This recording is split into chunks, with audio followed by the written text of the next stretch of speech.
if you want to improve your pitch, if you want to improve your ear, if you want to improve your musicality and your singing, here is a very, very simple exercise and maybe even a little test to help you get started.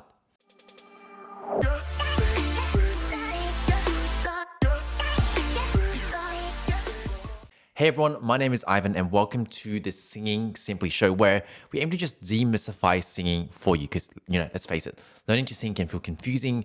There's a lot of information that's coming your way. So the more we can break things down into a way that's simple and easy to understand for you, the better. And so for today, I wanted to share a very easy exercise to start developing your ear, your musicality, your pitch. And this exercise actually came off the back end of one of our summit sessions. And basically, Summit Group Sessions is a class that I run for my paid clients every single week. And this is a great place for, people to get to know each other, meet some more musicians, and also learn from each other. Because there are some great questions that came out of it, including this one. And the question was this: what's a very easy and simple way to start to develop my ear? Right? To start to develop my ear to be able to hear, pitch, but also just develop my ear to hear other things as well. You might be wondering, like, why would I even spend time developing my ear? Why is that important? Or maybe it's dead set obvious for you, I'm not sure. But the reason why it's important is to be able to sing better consistently, to have a better voice. You need to be able to consistently create the sounds that you need to do, right? Because the voice has all these different sounds, all these different colors, but you can't be able to do it consistently if you can't hear it, or you can't hear it in your head. And so we have to start to develop our ear so then we start to get familiar with those types of sounds. Now, in particular, one of the things is pitch, right? That's one of the characteristics of singing, right?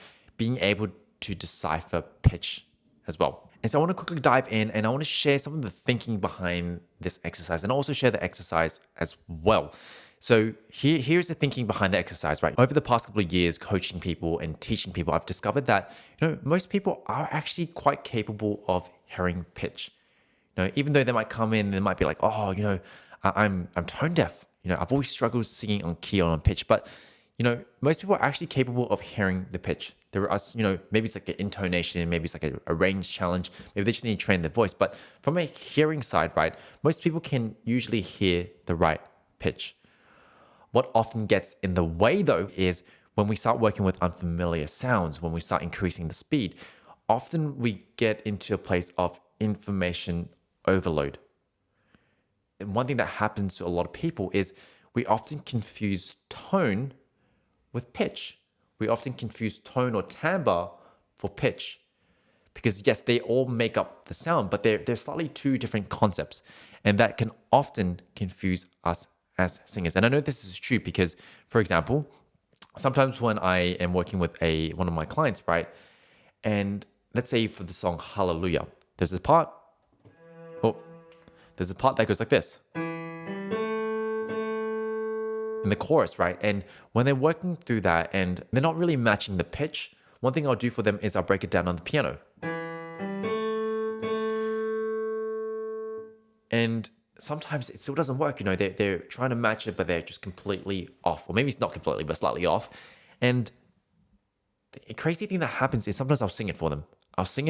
And I might go, Hallelujah,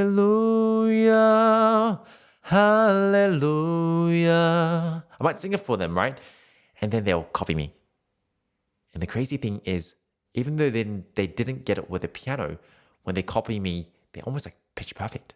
They'll get it entirely. Now, isn't that interesting, right? I play it on the piano, they don't get it. I sing it for them, they get it. The reason why is secretly, or whether they realize it or not, they actually are capable of hearing pitch. But maybe because I was playing the sound of the piano that they're not familiar with, or maybe they were hearing something else, they'll get overwhelmed with information to the point where they lose pitch, And so this is something we need to overcome together. How do we start to build our ear to a point where, even if I change instruments, we don't get overwhelmed? How do we start to do this? And so that's where this idea or this exercise really came from. And so basically the exercise is this. You want to practice listening to the same pitch across different instruments. Now, I'll kind of give you an example. I'm kind of holding on to this mic because I've just moved, so I don't really have a lot of resources, but here is an example. So if I was to play the middle C, have a listen and see if you can distinguish this.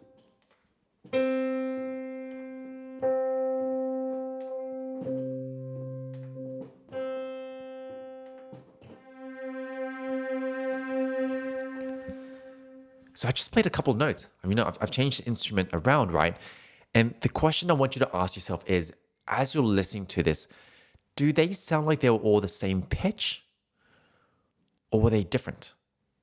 Now, for those of you who are like, oh, they sounded like they were different pitches, right? They actually sound like they were different pitches. What I'd love to share with you is that they were actually all the same pitch.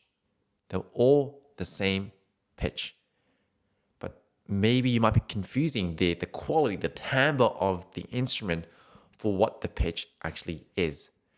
And so if you don't believe me, just go back and listen to this clip. Listen back to this moment where I was playing all the different notes and go, Ivan said they are the same notes. Maybe they are, right? And so if they are the same notes, what am I hearing that's actually changing? The more you ask these questions, the more you get curious, the more your brain starts to pick up the patterns, because patterns are going to be really important for your brain to pick up. And then when you can start to do that, your ear has developed a new level of awareness, which you didn't have before.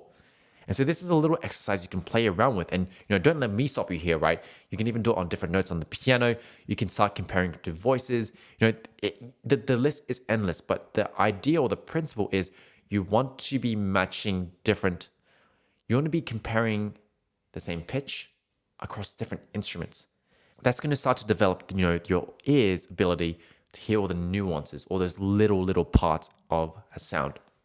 And so give this a try, give this little exercise a try, and let me know what you think about it. And if you've got any questions, I'd love for you to share it with me on Instagram or email. I just love hearing from you all, and I love connecting with you all. And if you have any other questions, or maybe you've got a suggestion for a topic, let me know on Instagram or on email. And before we wrap up the session, if you've enjoyed this episode, please leave us a review, because this is going to help more people see this kind of content that I create here for free for all of you guys.